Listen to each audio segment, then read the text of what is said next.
We're now going to explore sensory perception and autism.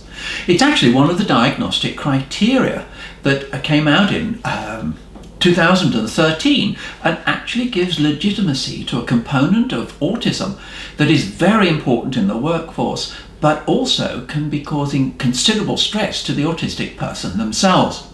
Now, when we look at this, the sensitivity can be hypersensitivity. That is, the volume or the intensity seems to be perceived as much greater than other people will perceive it. But also hypo, that is a lack of sensitivity to some sensory experiences that people say, didn't you notice that? Now, the sensory sensitivity is frequently and clearly described in conversations about challenges at work, when we talk to those on the spectrum and the difficulties they face in work. Very quickly the topic of, I'm just overwhelmed by too many sensory experiences occurs. But also, if you read the autobiographies, they will also describe sensory sensitivity.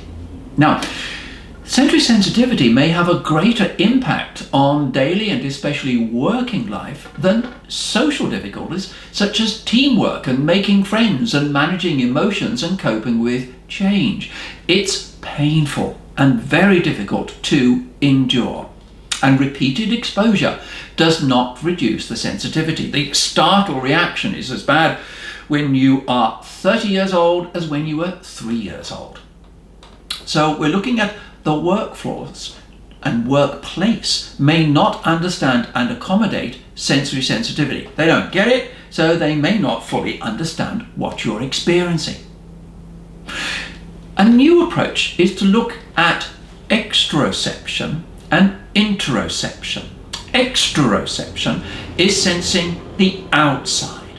This is the sounds, the sight, the touch, the smell and the taste. The sensory experiences that come into the body from the outside. And in autism, we do find the person can be extremely sensitive to specific external experiences. Wow, they are very intense. But interoception is sensing the inside of the body. Now, this can be sensations of hunger, pain, emotions, balance and orientation. And autistic adults can be less sensitive to internal signals of, I need something to eat, or I need to go to the toilet, or I'm unwell, and sometimes only know when there's a physical sign rather than an internal signal that indicates illness. Now, everyday and workplace sensations can be perceived as unbearably intense or not noticed. But the autistic person is bewildered as to why other people don't seem to have that level of sensitivity and aversion. Now let's explore the sensory dimensions. One, and perhaps the most common one, is auditory. It's the sounds. Now that can include noticing sounds too faint for others to hear. And this is where Michelle and I have found over the years the sensitivity has been absolutely amazing, such as hearing the electricity humming in the walls. I've known some with autism who have said, your Wi-Fi's on. Really? Yep, I can hear it. It's almost having the hearing capacity of a bat and being able to pick up signals that others can't pick up. But when others pick them up, they're too intense for the autistic person. It can be overly startled by a sudden or sharp noise, such as a dog barking or someone coughing, and it's very difficult to get used to. It can also be a particular volume or pitch that's unbearable, such as the noise of a hand dryer or vacuum cleaner, and there's that determinate, switch it off, I can't stand it. And so the typical person says, but it's just a hand dryer. No. What I do say is, sometimes neurotypicals will have fingernails down the blackboard, which are excruciating, and say, it's like that. Everybody has a sound that they find unbearable. I have one, you probably have one too. And it's saying to that person, it's imagining that fingernails down the blackboard many times in the day, and you're never sure when it's going to occur. How would you cope? Then they may start to take you seriously. but it can also be confusing and complex and multiple sounds. The next dimension is visual, and lighting systems in particular. In the workplace, they can be blinding, but also bright sunlight can be unbearable.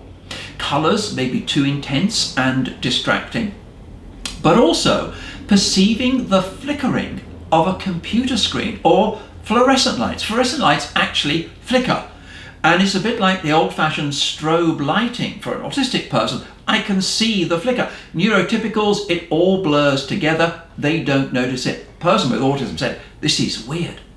It's also visual acuity of an eagle, of seeing dust particles in the air. And if there's should we say, a beam of light, can see all the little dust particles dancing in the light, which can actually be very distracting and absorbing.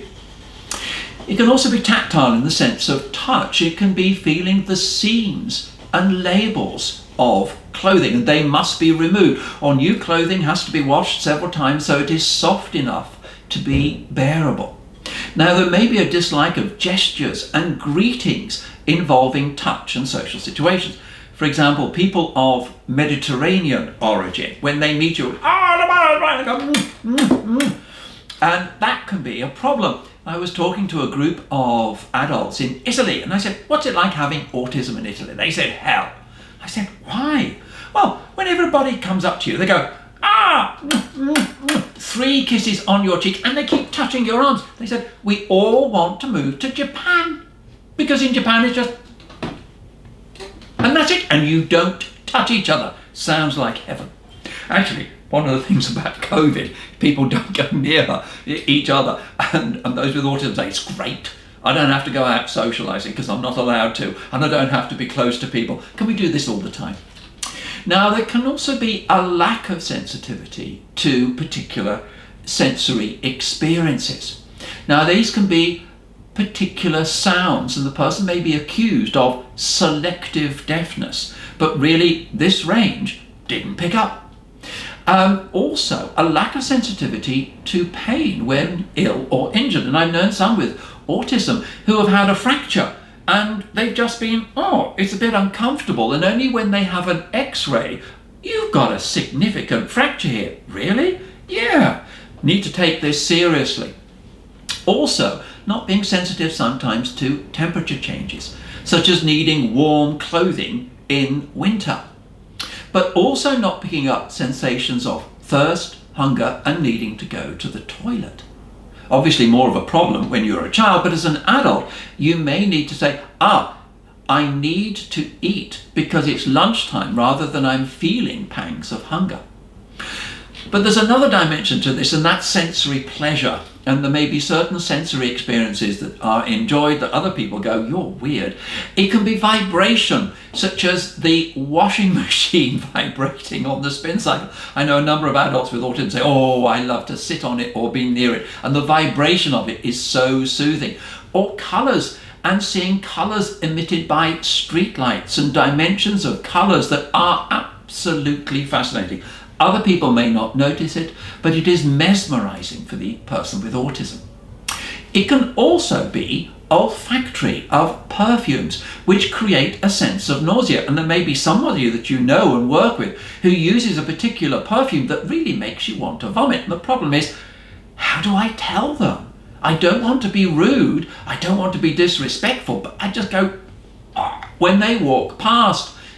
You need to explore what to do in that situation, and we will include that in the autism working program. How do you pass on information of your sensory sensitivity in a way that is understood and accommodated? It may be recognizing people by the way they smell, but like a dog, and it's almost like the olfactory capacity of a dog, and telling people by their smell as they walk past, even if you didn't see them. But also being the first to know when food is off.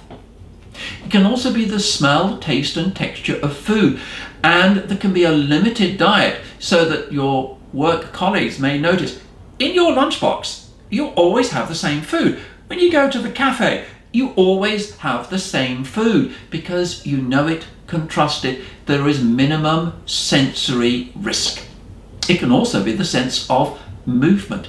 fear of having feet leaving the ground or being upside down, and knowing where the body is in space and being notoriously clumsy and poorly coordinated.